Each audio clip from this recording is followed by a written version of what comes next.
Salut à tous, on se retrouve pour l'épisode 3053 du Zap Image. On commence aujourd'hui en ce mardi 10 septembre avec des anniversaires et tout d'abord l'un des joueurs le plus cher de l'histoire du championnat de Première Ligue. Il s'agit de Jack Grealish. Il fête aujourd'hui ses 29 ans, le joueur anglais de Manchester City. On lui souhaite un bon anniversaire et on pense qu'il va bien arroser ça parce que c'est un joueur, on sait qu'il aime plutôt bien faire la fête en cas de titre ou en cas d'anniversaire. Donc bon anniversaire à Jack Grealish. D'autres joueurs comme Armando Broja, l'ancien attaquant de Chelsea qui a été transféré du côté d'Everton lors du dernier mercato, il fête aujourd'hui ses 23 ans. On continue, on va parler maintenant de tout ce qui s'est passé lors de la journée d'hier et on commence tout d'abord avec la Ligue des Nations et l'équipe de France qui jouait contre la Belgique, son deuxième et dernier match pour cette trêve internationale du mois de septembre. Et l'équipe de France s'est rachetée par rapport au dernier match où ça avait été une défaite 3-1 contre l'Italie. Cette fois-ci, c'est une victoire 2-0 des Français contre l'équipe belge. Donc Randal Kolo Muani et Ousmane Dembélé ont été les deux buteurs français pour cette rencontre. Donc je regardais bien sur le match, un débrief très rapide là. Donc l'équipe de France a plutôt mal démarré. Je pense les 15-20 premières minutes, la Belgique aurait même mérité de marquer. Puis après, je ne sais pas ce qui s'est passé. L'équipe de France a commencé à jouer. Et surtout les Belges qui ont totalement arrêté de jouer. Puis après, l'équipe de France a su gérer, on va dire de la 20e jusqu'à la fin de match. Plutôt l'équipe de France qui a dominé. Mais la Belgique aurait dû même marquer en début de match, qu'ils ont quand même de grosses occasions. Bon, à la fin du compte, c'est l'équipe de France qui s'impose 2-0. Donc après, la victoire est plutôt logique et méritée parce que sur l'ensemble du match, sur les 90 minutes, il n'y a pas photo, les gars. 25 tirs pour l'équipe de France, seulement 9 pour les Belges. Voilà, les 9 tirs qu'ils ont pu faire, c'est quasiment en tout début de match. Après, on les a pratiquement plus vus. Donc 9 tirs cadrés, 2 buts inscrits pour les Français, alors que côté belge, 4 tirs cadrés pour 0 but marqué. Et du coup, un sourire retrouvé pour cette équipe de France après la défaite totalement logique contre l'Italie où l'équipe de France n'était pas du tout dedans. Bon, ça a été la même chose hier, au bout de 20 minutes de jeu. On dit ça va être la même chose. Là, vraiment, c'est la fin pour Didier Deschamps. Puis après, il y a eu cette victoire qui va sauver la place, je pense, de Deschamps. Et la une du journal L'équipe aujourd'hui, donc un peu d'oxygène. Donc après la piteuse défaite 3-1 subie vendredi contre l'Italie, Deschamps sifflé avant le coup d'envoi à réoxygéner. En partie, les Bleus, comme ils le souhaitaient, Kolo Muani et Dembélé ont signé les buts de la victoire. Et c'est vrai, quand on peut voir qu'il a réoxygéné cette équipe de France, on se doutait qu'il allait y avoir pas mal de changements par rapport au 11 contre l'Italie. Et c'est vrai, regardez la compo officielle avec pas mal de surprises, avec par exemple Guendouzi qui a commencé directement titulaire lors des dernières compos que j'ai pu vous montrer les derniers jours. Il n'y avait pas du tout de Guendouzi dans le 11 de départ, il a commencé titulaire, c'est une surprise de Deschamps. Manu Koné aussi, ça a été une surprise de Deschamps. Lucas Digne, c'est également une surprise de Deschamps.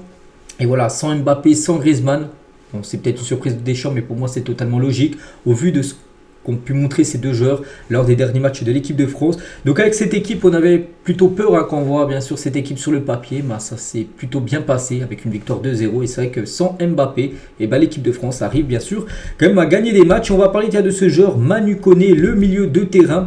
Et officiel, tout d'abord, il connaît sa première titularisation avec les Bleus face à la Belgique. Donc déjà, c'est son premier rassemblement, il a joué les deux matchs. Dernier coup, il avait entré en cours de jeu contre l'Italie. Et la titulaire, et surtout, il nous a fait un gros match.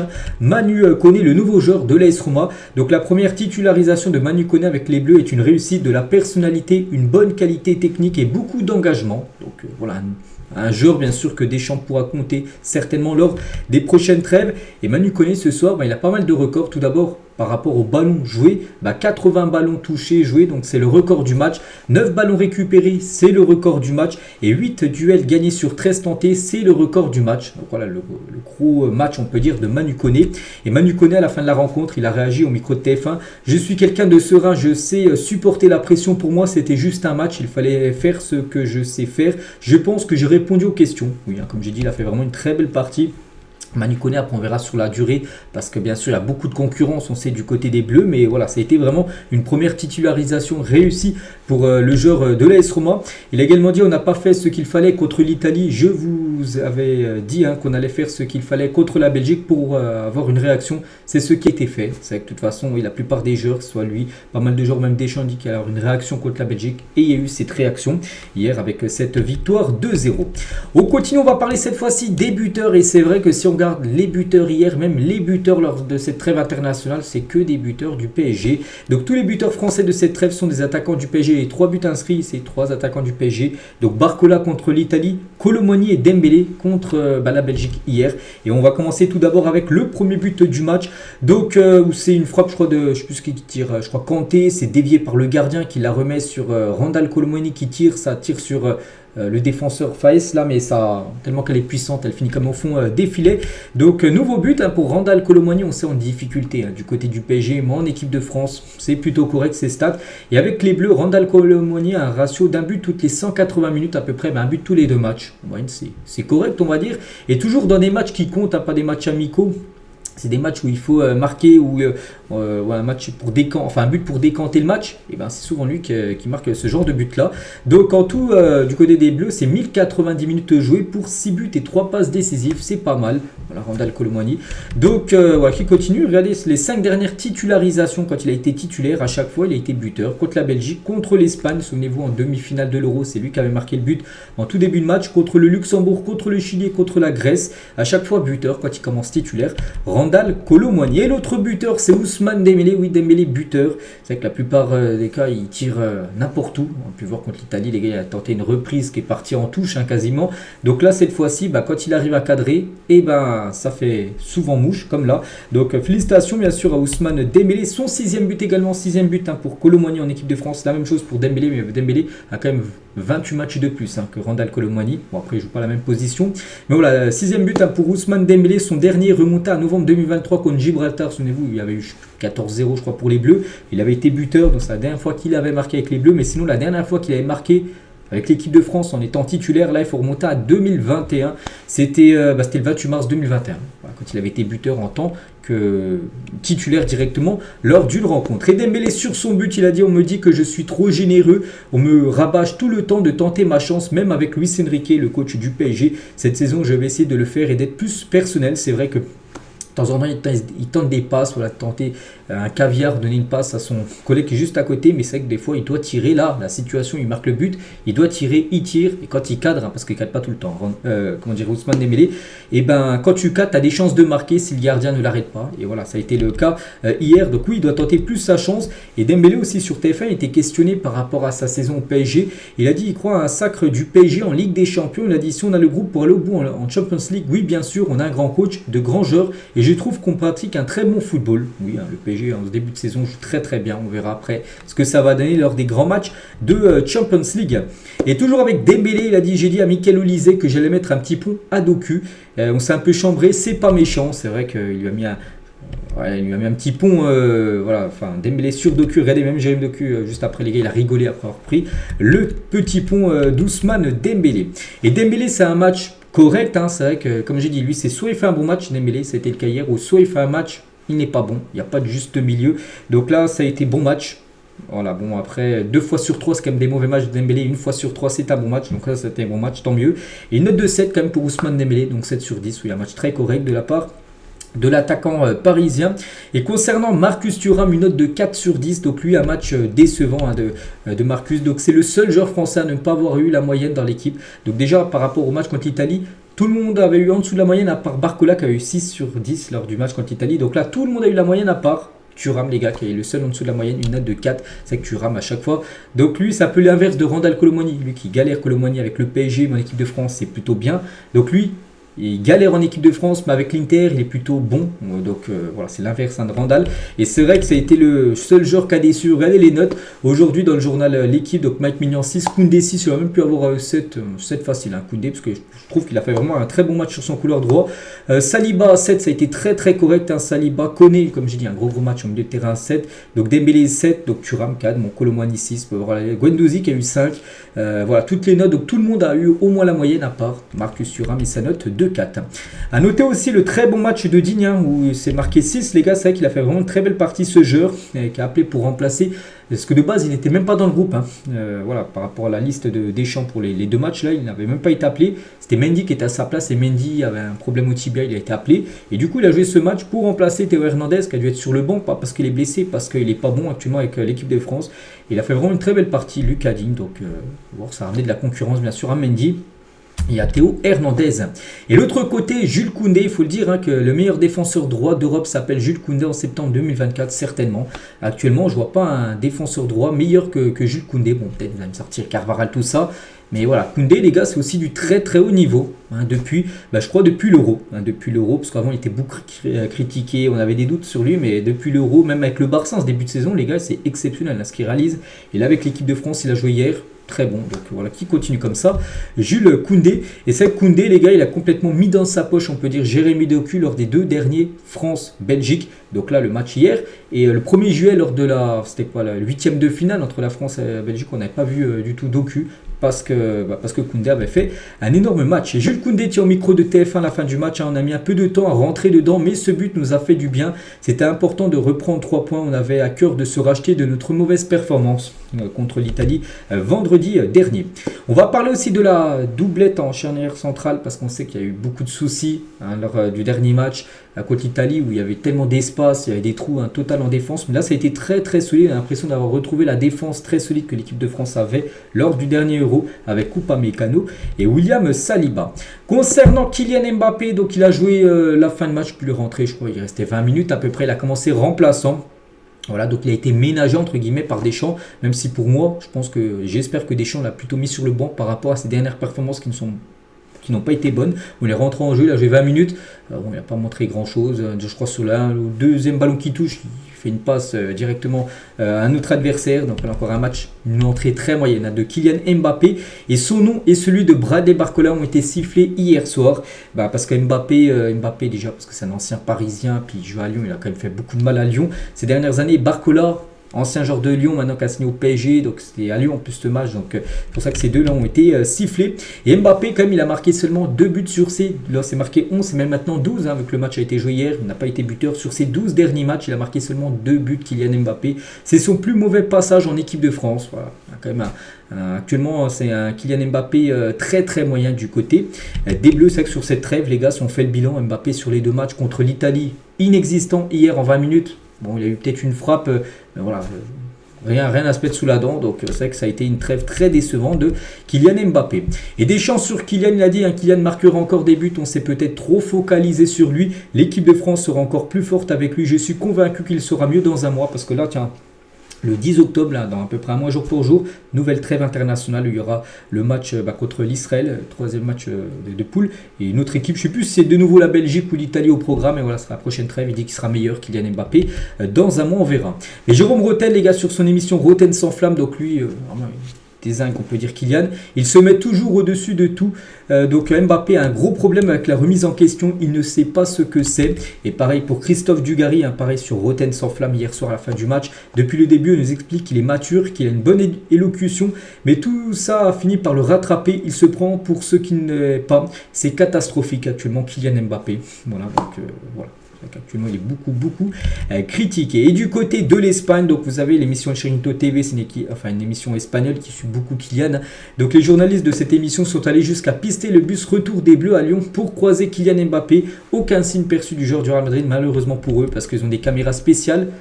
Voilà, ce média espagnol seulement pour Kylian, ils veulent le filmer, et bon, ils n'ont pas réussi à le filmer lors du bus des joueurs de l'équipe de France quand il est reparti du Groupama Stadium. Et toujours tiens, dans ce Groupama Stadium, Didier Deschamps, il était hué par une partie du Groupama Stadium. Donc voilà, je trouve ça quand même abusé, même si moi les gars, même si hier il y a victoire de l'équipe de France, moi je veux toujours que Deschamps, bon là avec cette victoire, il va pas se faire virer ni démissionner, mais sérieux, hier la Belgique aurait gagné, Deschamps, il y aurait peut-être eu des chances qu'il parte, et moi je suis toujours d'accord, enfin moi je veux toujours qu'il parte Deschamps, même si la victoire hier, moi je veux du renouveau, bref, mais bon, il a été hué, et ça je trouve quand même que c'est abusé, il ne faut pas oublier non plus ce qu'il a fait et ce qu'il apporte à l'équipe de France avec une finale de l'Euro, une victoire en finale de Coupe du Monde, une Ligue des Nations également remportée. On n'oublie pas tout, c'est vrai qu'il ne faut pas tout mélanger, mais même si j'aimerais qu'il parte, c'est quand même, je trouve un peu abusé les sifflets. À l'encontre de Didier Deschamps et sur les sifflets hier soir, que ce soit pour lui, même ses joueurs ont été sifflés, quand même Mbappé, Barcola, il a dit « Je ne pense pas que les sifflets soient pour le bien de l'équipe de France ». Voilà, que partie du public, un siffle des joueurs de l'équipe de France ou le sélectionneur, alors que le match se déroule en France. Et Deschamps sur la solidité défensive des Bleus, il a dit « Si je dis que je suis satisfait de la défense, on va dire, il pense qu'à défendre ». Voilà, donc voilà, ce qu'on a pu dire. Didier Deschamps. Lizarazu, tiens, celui qui commente le match, sur TF1, il a dit on est monté petit à petit en puissance, on a une équipe de France un peu plus intéressante. C'est vrai que si on compare avec le dernier match contre l'Italie, il y a eu du mieux, mais voilà, c'est vrai que c'est toujours quand même très problématique parce que là c'est la Belgique, on sait que c'est une Belgique plutôt faible, hein, c'est plus la Belgique il y a de quelques années, voilà, contre un gros morceau, un Espagne ou même l'Angleterre, je ne sais pas si ce serait passé le genre de match qu'a produit l'équipe de France hier. Mais c'est vrai que l'équipe de France contre la Belgique, c'est une équipe vraiment qui réussit très bien en bleu. Depuis 2018, hein, c'est 4/4 pour les Bleus face à la Belgique. Donc là, victoire 2-0. Lors de l'Euro, une victoire 1-0 en huitième de finale. Ligue des Nations en demi-finale en 2021 où l'équipe de France avait gagné la finale contre l'Espagne. Mais en demi, il y avait une victoire 3-2 contre les Belges. Et en Coupe du Monde 2018, une victoire 1-0. Donc voilà, 4 derniers matchs importants en plus, comme des grosses compétitions, enfin surtout la Coupe du Monde et l'Euro. Victoire à chaque fois des Bleus. Et même si on remonte encore pas mal d'années en arrière, les 7 derniers matchs en grosse compétition, c'est même victoire. Si on revient même à la Coupe du Monde 86, 84 et la Coupe du Monde 1938, pour aller encore plus loin. Donc voilà, c'est vrai que cette équipe belge réussit très très bien à chaque fois aux Français. Et concernant le meilleur joueur certainement de l'équipe belge, c'est Kevin De Bruyne, le capitaine.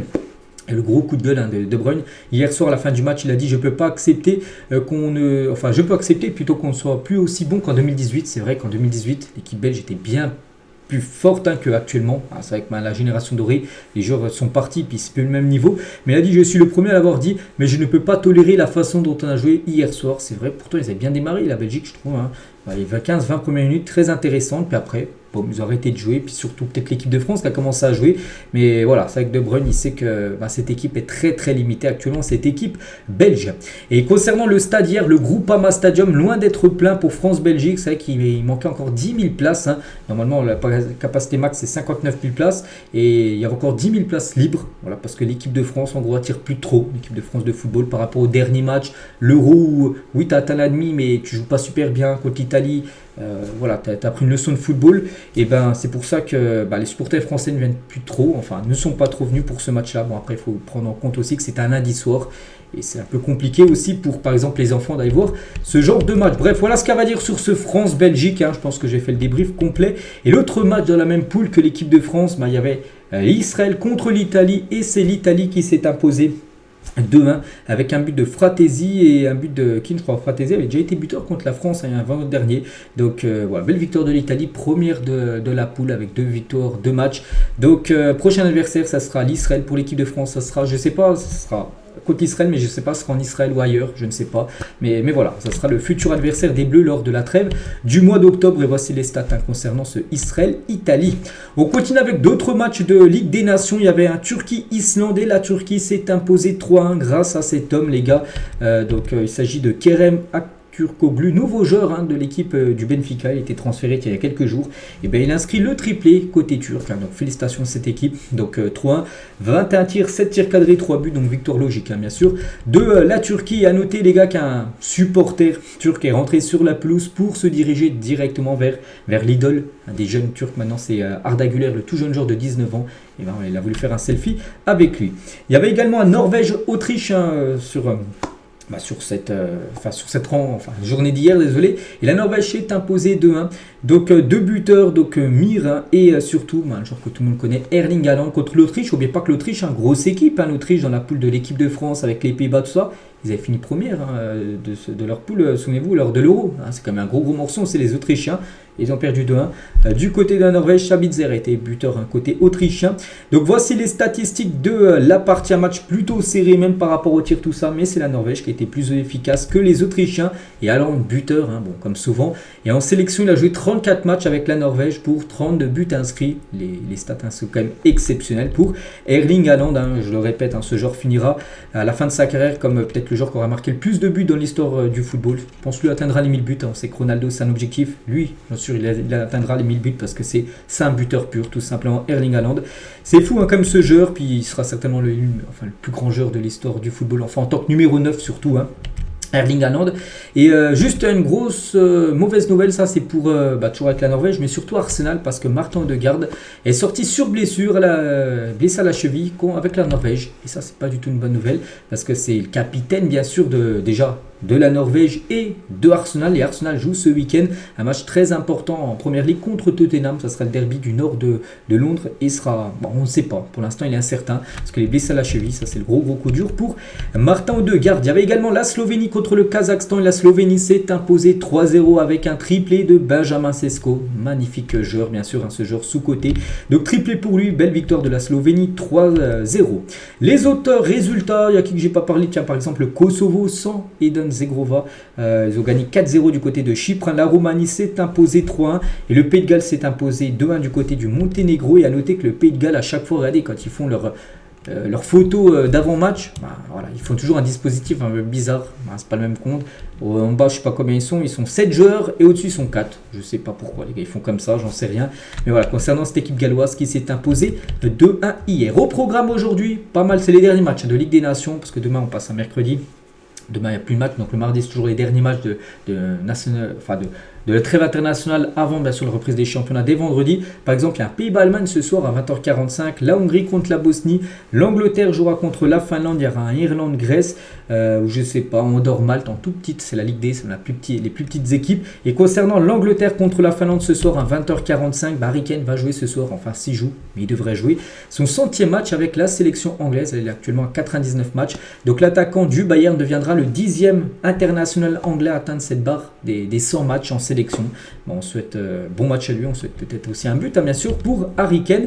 Et Harry Kane, en conférence de presse hier, avant ce match tout à l'heure contre la Finlande, il a dit « Regardez Cristiano Ronaldo marquer son 901e but ». Donc avant-hier, souvenez-vous, lors du match contre l'Écosse. Et le voir jouer de la sorte à 39 ans m'inspire et me pousse à jouer le plus longtemps possible. Donc lui aussi, veut jouer très longtemps. Je ne sais pas quel âge il a, je sais qu'il doit avoir plus de 30 ans, je crois, Harry Kane. Mais voilà, il vise aussi, pourquoi pas, des âges comme 39 ans, comme Cristiano Ronaldo, parce que Ronaldo inspire, on peut dire, Harry Kane à faire une carrière très longue. On quitte l'Europe, on prend la direction du continent africain. Il y avait pas mal de rencontres également hier. C'est parti, on commence tout d'abord avec Lesotho au Maroc. Et le Maroc déjà qualifié, vu que le Maroc est le pays organisateur de la future CAN, mais le Maroc joue des matchs pour rester dans le rythme. Et victoire 1-0 des Marocains grâce à Brahim Diaz qui avait déjà été buteur lors du dernier match, premier but avec la sélection marocaine. Et hier, il marque l'unique but du match, déjà deuxième but pour lui. Et but inscrit à la 93e minute de jeu, je crois que c'est un but sur pénalty, je ne sais pas si c'est pas marqué, mais je crois que c'était sur péno qu'il a marqué Brahim Diaz. Donc, enfin je ne me trompe pas, mais voilà, victoire 1-0, ça je suis sûr. Bon, après le Maroc a totalement dominé l'équipe du Lesotho et le Maroc face aux nations africaines depuis quasiment 5 ans, c'est 42 matchs pour seulement 3 défaites. Bon, il y a eu quelques nuls, mais surtout beaucoup de victoires pour le Maroc. Donc un gros calibre, on sait, du côté du continent africain. On continue avec une autre grosse nation, c'est le Sénégal qui joue du côté du Burundi. Même résultat, victoire 1-0, ça donne 3 points. Et c'est Ismail Assar qui a été buteur sur pénalty à la 71e minute de jeu. Donc bon, là aussi, domination totale du Sénégal, 24 tirs, 8 tirs cadrés. Ça a même pu marquer plus de buts. Burundi, ça a été seulement une frappe cadrée dans le match. Et à noter que le but a été marqué par Sarr sur pénalty, mais il aurait pu être marqué par Sadio Mané. Et l'arbitre du match Sénégal-Burundi a fait sortir Sadio Mané au moment où il comptait tirer le pénalty. C'est très peu habituel parce qu'en gros, il y avait l'arbitre de 80 arbitres a demandé le changement et c'est Mané qui sortait. Et en gros, il y a eu pénalty au même moment pour le Sénégal. Donc Mané allait tirer le pénalty. On peut voir qu'il se dirigeait vers le ballon, mais l'arbitre lui a dit non, voilà, vous êtes appelé à sortir, un nouveau joueur va rentrer. Et du coup, c'est pas Mané qui a tiré, c'est Sarr du coup qui a marqué qui a tiré le penalty et qui l'a marqué. Donc voilà, mais ça aurait pu être Mané, si bien sûr. Il aurait joué une minute de plus, on peut dire, dans ce match. Et concernant un joueur qui a joué, c'est Nicolas Jackson, l'attaquant de Chelsea. Et lui, c'est quand même un gros problème parce qu'il n'a toujours pas marqué avec le Sénégal. Il a déjà joué 16 matchs avec le Sénégal pour toujours 0 but inscrit du côté de sa sélection. La RDC jouait face à l'Éthiopie, victoire de la RDC 2-0, 2/2 pour eux, 2 matchs de qualification et 2 victoires pour la RDC. Bongonda et Mayele ont été les 2 buteurs de la rencontre. Bon, un match totalement dominé bien sûr par la RDC qui a peut-être eu moins de tirs, parce que 8 contre 11, mais l'Éthiopie 11 tirs pour seulement une frappe cadrée, 10 tirs hors cadre. C'est compliqué bien sûr à marquer si tu cadres pas. Et 2 victoires en 2 matchs, comme j'ai dit pour la RDC, ce joueur qui a été buteur, Fiston Mayele, c'est quand même 24 buts et 6 passes D les gars sur cette saison, enfin la saison dernière 2023-2024. C'est quand même bien sûr un joueur très intéressant. Il y avait également le Congo qui jouait contre l'Ouganda et le Congo s'incline 2-0 face au Ouganda. Donc voici le résultat. Il y avait également Angola qui s'est imposé 2-1 face au Soudan et seulement 2 défaites lors de leurs 16 derniers matchs pour L'Angola, très belle équipe, une équipe certainement sous-cotée. Donc voilà, c'est très fort. Ce qu'ils sont en train de réaliser, sinon tous les autres résultats. Par exemple, on pourrait parler du match nul entre le Niger et le Ghana. C'est que le Ghana actuellement, ça va pas fort. C'est que le Ghana n'a pas réussi à battre le Niger un partout et n'a remporté que 6 matchs sur ses 18 derniers matchs. 18 derniers matchs et 5 nuls et 7 défaites, surtout pour le Ghana, qui est quand même une grosse équipe africaine. Et actuellement, ils ont beaucoup de problèmes. Sur leur trêve, là, donc ils ont fait match nul, ils ont perdu 1-0 contre l'Angola. Donc voilà, ils ne commencent pas forcément un point. Alors sur 6 possibles qu'ils auraient pu prendre sur ce début de qualification à la future CAN. Le programme aujourd'hui, donc beaucoup de matchs. Je ne vais pas citer toutes les rencontres, mais voilà, le gros programme, ça commence à 15h et ça finira à 21h avec, je sais pas, on pourrait prendre qui. Il y a le Mali qui joue contre l'Estonie, l'Algérie qui joue contre le Libéria, le Burkina Faso contre Malawi ou la Côte d'Ivoire contre Tchad. Voilà, on parlera de tous les résultats bien sûr demain. Il y a également un gros programme du côté du continent sud-américain avec les derniers matchs. Voilà pour la journée numéro 8 pour se qualifier. Donc avec des matchs ce soir à 22h30, il y aura un Colombie-Argentine, 22h30 heure française. N'oubliez pas que cette affiche, la dernière affiche de la Copa América, la finale où l'Argentine s'est imposée 1-0. Une revanche pour les Colombiens sera chez eux cette fois-ci. Donc Chili-Bolivie à 23h ce soir. Et à 23h, il y a également l'Équateur contre le Pérou à minuit. Ce soir, donc Venezuela-Uruguay et à 2h30 du matin, Paraguay-Brésil. Donc on leur parlera de ces 5 matchs également demain. Et concernant le Brésil, il y a un certain Neymar qui est toujours le meilleur buteur de l'histoire du Brésil. Mais Neymar, ça fait plus d'un an qu'on ne l'a pas vu jouer avec la sélection brésilienne. Et Neymar n'est pas encore prêt. Donc le Brésilien a passé des tests médicaux et physiques qui ont été peu concluants, ne permettant pas à Al Hilal de l'inscrire. Il aura besoin encore de 2 mois de convalescence, Neymar. Donc voilà, c'est très compliqué. Il est blessé depuis septembre. Il a joué seulement 3 matchs depuis son départ du PSG il y a plus d'un an. 3 matchs seulement, il a joué avec Al Hilal. Après, il a eu un ligament croisé. Et regardez, il n'est toujours pas de retour. C'est blessé. C'était quasiment fin septembre. Donc là, bientôt, ça va faire un an jour pour jour qu'il est blessé. Et il n'est pas encore prêt. Il doit revenir quasiment dans 2 mois, 2 voire 3 mois. Donc voilà, ça a été très long. C'est vrai que c'est un joueur qui a été énormément touché par les blessures. Neymar. Et Rodrigo dit, lui, veut le retour de Neymar. Donc Neymar, tout le monde le voit. Il est évident qu'il nous manque beaucoup. C'est notre star, notre meilleur joueur. Pour gagner une Coupe du Monde, il faut que tout le monde aille bien pour l'aider. Il va bien et c'est ce que nous souhaitons. Il est en phase finale de rétablissement, même si il n'est pas encore prêt à 100%. Nous voulons qu'il revienne le plus vite possible. Déjà, il a loupé la Copa América. Mais voilà, du côté du Brésil, tout le monde veut le retour, bien sûr, de Neymar. Et tiens, en parlant de Neymar, donc Felipe Anderson qui a côtoyé Neymar à Santos sur Estevão. Né en 2007, Estevão, c'est le jeune joueur de la droite, qui a joué ses premières minutes avec le Brésil. Lors du dernier match, le Brésil, je sais plus ce qu'ils ont gagné 1-0 contre l'Équateur. Donc ce joueur, qui rejoindra l'été 2025 Chelsea, où il a signé. Il a dit, ils se ressemblent car ils sont tous les deux imprévisibles. Estevão, c'est Neymar, mais de l'autre côté. Voilà, donc ce joueur, en gros, Felipe Anderson, qui connaît Neymar, en gros, il dit que Estevão, en gros, c'est un Neymar bis. Voilà, donc ce joueur, comme j'ai dit, débarquera à Chelsea dans un an. Tiens, toujours avec la sélection brésilienne, on va comparer Vini Junior avec Lamine Yamal. Donc Vini avec le Brésil et Lamine Yamal avec l'Espagne. Et c'est vrai que Vini avec le Brésil, c'est 34 matchs pour 5 buts et 5 passes D. Et Lamine Yamal, bon, il a la moitié de matchs joués, mais c'est quasiment les mêmes stats. Donc bon, 2 buts de moins que Vini Junior, mais 8 passes D, donc 3 passes D de plus. Donc en gros, voilà, les stats sont... il est encore plus décisif. Lamine Yamal, 11 fois décisif en 16 matchs que Vini, 10 fois décisif en 34 matchs. Donc petite comparaison. Et surtout, déjà Lamine Yamal, j'ai un gros trophée dans son palmarès avec l'Espagne, l'Euro remporté. Il y a quelques semaines, et c'est que Lamine Yamal, regardez, sur ses 14 derniers matchs, 13 fois il a été décisif, voilà, soit avec 2 passes D, soit avec des buts, contre l'équipe de France en demi-finale. Donc un magnifique joueur, on le sait tous, Lamine Yamal. On continue les gars, on va parler cette fois-ci d'un transfert officiel. Il était libre depuis son départ de l'Atlético Madrid. J'en ai parlé pas mal de fois, comme ces derniers jours j'ai dit qu'il va rejoindre Corinthians. Ça y est, c'est fait les gars, officiel. Memphis Depay s'engage au Corinthians. Donc les Corinthians sont une équipe brésilienne. Voilà, donc contrat de 2 ans, il va toucher 400 000 € par mois en salaire. Memphis Depay, donc bonne chance à lui du côté du championnat brésilien. Et Ronald Koeman, le sélectionneur néerlandais, ne semble pas valider le niveau de la Saudi Pro League, donc le championnat saoudien. Il a dit, je regarde toujours le niveau du championnat, la condition physique, tout ça. Donc pour Bergwijn, qui a signé à l'Ittihad, je ne valide pas que ce jeune joueur de 26 ans quitte l'Europe pour rejoindre le championnat saoudien. Mais avec Memphis Depay, c'est différent. Le niveau du championnat au Brésil n'est pas le même. En gros, le championnat brésilien est supérieur au championnat saoudien. C'est ce que pense Ronald Koeman. Il a dit Memphis peut encore être appelé en sélection néerlandaise, mais cela dépend de sa forme physique et s'il atteint toujours son niveau. Voilà, donc voilà, tout est dit. Il est encore sélectionnable, on peut dire, Depay malgré son départ pour jouer du côté du championnat brésilien. On va parler du côté du Barça, et bonne nouvelle du côté du FC Barcelone parce que Fati a réalisé une partie de l'entraînement avec le reste du groupe du FC Barcelone, lui qui est blessé depuis la pré-saison. Il avait loupé les 3 matchs amicaux du Barça aux États-Unis. Et de retour à l'entraînement, mais surtout, là avant il s'était déjà entraîné individuellement, mais là il est avec le collectif, avec le groupe. Ça c'est une bonne nouvelle. N'oubliez pas que le Barça joue contre Girona, ça sera dimanche à 16h15. Girona qui avait battu le Barça 2 fois saison dernière, c'est un gros morceau, en plus un peu le derby, il y a 4 km entre les deux villes, donc il pourrait être présent. Il a peut-être joué ses premières minutes officielles depuis plus d'un an, parce que la saison dernière il avait joué à Brighton. En dessous Fati, et toujours en parlant de Fati, le Barça, donc Flick a refusé le départ de 3 joueurs du FC Barcelone, donc Fati qu'on parlait avant.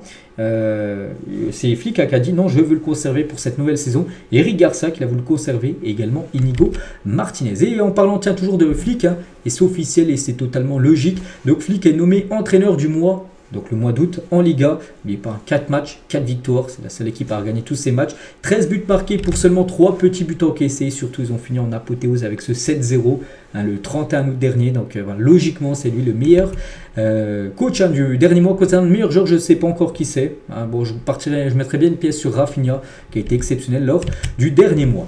Toujours du côté de Barcelone, et officiel, 1 an d'absence pour Marc Bernal, victime d'une rupture des ligaments croisés à 17 ans. Donc hier lundi, s'est fait opérer, tout s'est bien passé pour Marc Bernal. Maintenant rétablissement, il reviendra dans un an, septembre 2025. Et concernant notre joueur du Barça, lui blessé depuis pas mal de temps, il est blessé depuis le dernier Classico du côté du Real. Le Classico officiel, c'était en avril dernier.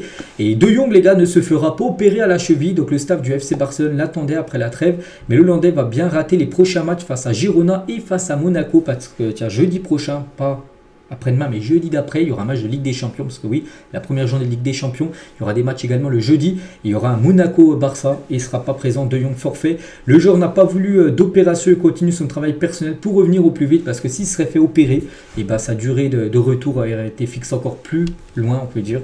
Donc voilà, concernant De Jong, un blessé. Et en gros, il avait eu un choc avec Fede Valverde. Souvenez-vous, ce match qui a fait énormément parler, c'est quand Lamine Yamal, il pense avoir marqué, mais le ballon, on ne sait pas s'il avait franchi la ligne ou non, parce qu'il n'y avait pas de goal line technologie. Là, ce match, les gars, on a l'impression que ça fait déjà ça fait déjà 5 mois. Il est blessé depuis ce match-là, De Jong, qui n'est toujours pas de retour. Il a été forfait pour l'Euro, donc on ne sait pas quand il reviendra, parce que c'est pas pour maintenant.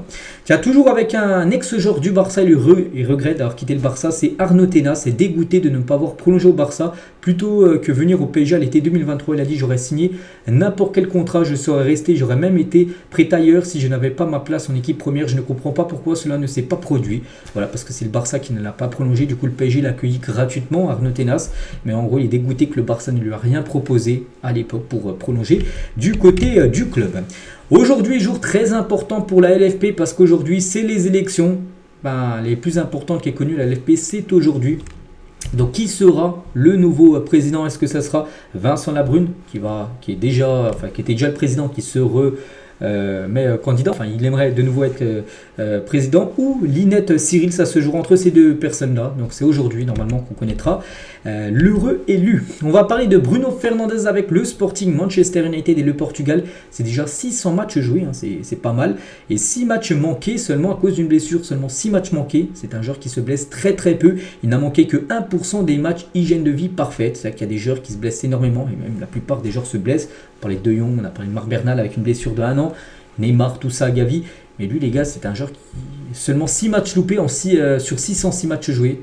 Qu'il aurait pu jouer, c'est quand même exceptionnel, bien sûr. Bruno Fernandes qui a fêté, je crois que c'était ses 30 ans, là, il y a quelques jours, j'ai parlé de son anniversaire. Et tiens, une photo de lui, les gars, quand il était tout jeune, du côté de son club formateur. Des nouvelles de Stefano Pioli, l'ancien coach de l'AC Milan, toujours libre, et devrait devenir le nouveau coach de Al Nassr, l'équipe où joue Cristiano Ronaldo. Ça pourrait se faire là très prochainement. Une autre info aussi concernant, Pioli était du côté de Milan, et Milan, le gardien c'est Mike Maignan.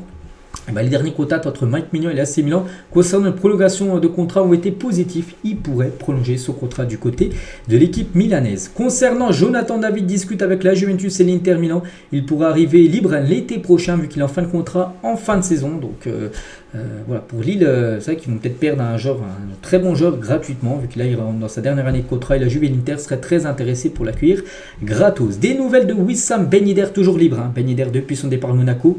personne ne s'est positionné sur lui. Et surtout par rapport à ce qui se passe en dehors de sa vie de footballeur, eh ben c'est très chaud. Hein. En garde à vue ce week-end, Wissam Ben Yedder sera jugé pour agression sexuelle en état d'ivresse. Qu'est-ce qui s'est passé? Donc en gros, il a été placé, donc les faits se seraient produits ce week-end. En gros, regardez, interdiction de quitter les Alpes-Maritimes, interdiction de sortir entre 20h et 6h du matin, interdiction de se rendre en boîte de nuit et interdiction de contacter la victime présumée. La descente aux enfers continue pour l'ex-attaquant de l'AS Monaco. L'accord a été accusé d'agression sexuelle en état d'ivresse le week-end, là tiens, il y a 3-4 jours. Voilà des nouvelles de Wissam Ben Yedder. On continue, on va parler de Cole Palmer, aura une note de 85 dans FC25. Vous savez, FC25 va sortir, là normalement la date officielle, je crois c'est le 27 septembre, mais pour ceux qui le précommandent, vous pouvez toujours jouer une semaine avant. Et les notes commencent à tout être dévoilées. Et Cole Palmer, les gars, va avoir une note de 85. Bon, c'est beaucoup mieux que ce qu'il avait lors du dernier FIFA où il avait 66. Donc il va prendre plus 19 vraiment en note. Cole Palmer, on peut avoir sa magnifique carte.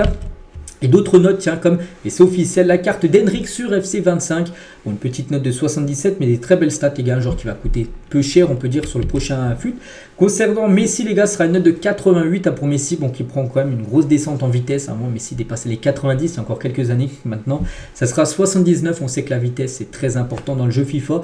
Mais voilà, toujours une très belle carte, bien sûr, pour Messi, avec par exemple 92 de dribble et 4 étoiles en mauvais pied et en geste technique pour Léo Messi. Sinon, les 4 cartes les plus grosses en cartes régulières, donc ça sera ces 4 joueurs-là. Donc une joueuse, ça sera Etena Bonmati, et sinon Haaland, Mbappé et Rodri auront les 4 cartes les plus, avec la note la plus élevée à 91 de note générale. Voilà, ça sera la note la plus haute pour un joueur régulier. Et sinon, voici, tiens, on finit avec ça aujourd'hui, les 25 notes, 25 meilleur joueur de FC 25 en tant que genre garçon. Donc voilà, on peut avoir Bellingham, ça sera 90, Harry Kane, ça sera également 90, Donnarumma, le gardien du PSG, ça sera une note de 89, c'est les notes officielles, je vous parle. Vini, ça sera 90, ça a coûté cher, Vini, Mbappé, voilà, ça va très vite, ça joue en Liga, donc ouais, ça va être bien sûr des joueurs qui vont coûter très cher. De 89 à 88, on peut avoir du Lewandowski, Griezmann à 88, toujours de notes, toujours une très grosse note pour Griezmann, ou même 89 pour Martinez, et sinon Valverde, Ederson, Rudiger ou même Miano Black avec une note de 88, voilà, concernant les 25 meilleurs joueurs pour ce prochain FIFA. Et on finit avec ça aujourd'hui. J'espère que ça vous a plu cet épisode. Donc nous on se retrouve demain mercredi pour le prochain numéro. Je vous souhaite une très bonne journée et à demain.